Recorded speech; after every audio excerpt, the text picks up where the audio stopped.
Yet another year under the cloud of COVID.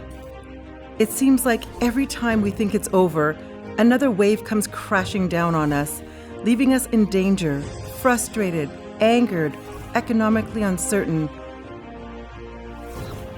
Our local leaders, our members, our staff, all Ontarians are stretched thin, worn out, tired. Tired of yet another year of all of this.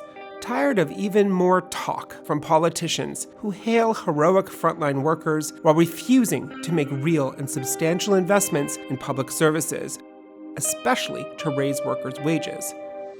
Tired of being burdened with more work and more stress while getting less than we deserve. I'm representing the Hillcrest frontline staff here. The entire frontline staff are extremely underpaid.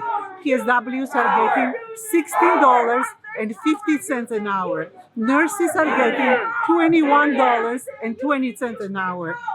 Activity aides, reception, kitchen staff, all are underpaid.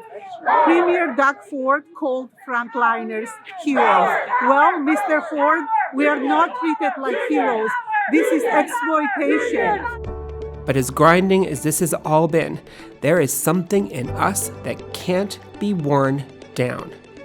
Because the core of our union is our unbreakable commitment to keep going, keep our communities running, and keep saying we demand better. From organizing in our workplaces and at the bargaining table, to demonstrating loudly and calling with one voice for the Ontario we deserve, we've been clear. We deserve better, and the status quo has got to go.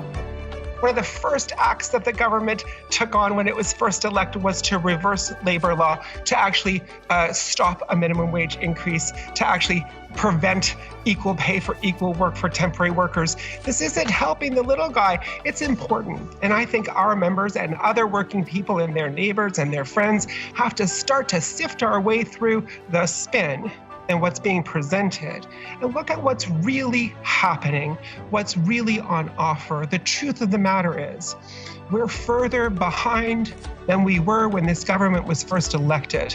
We are still in a pandemic where they're refusing to invest and do the things that are necessary to keep people safe. And they're presenting legislation saying it's actually working for workers, that gives billions of dollars back to employers that could be helping people who are injured as a result of being at work.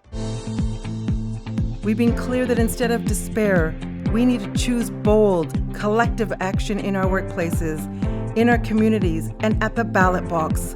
First in June, the first provincial election since COVID-19, and in the fall, when we'll elect our local municipal governments and school board trustees across the province. We need to vote together, because when we demand better and vote together, there's nothing we can't win.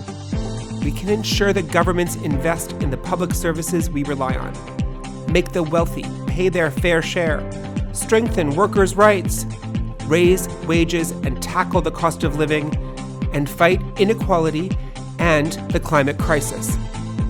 That's the Ontario we deserve.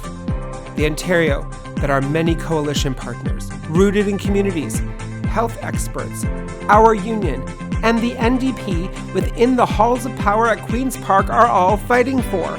We are not alone. We are part of a growing majority. Now is the time to be hopeful, to not let up. Let's demand better and vote together for the Ontario we deserve.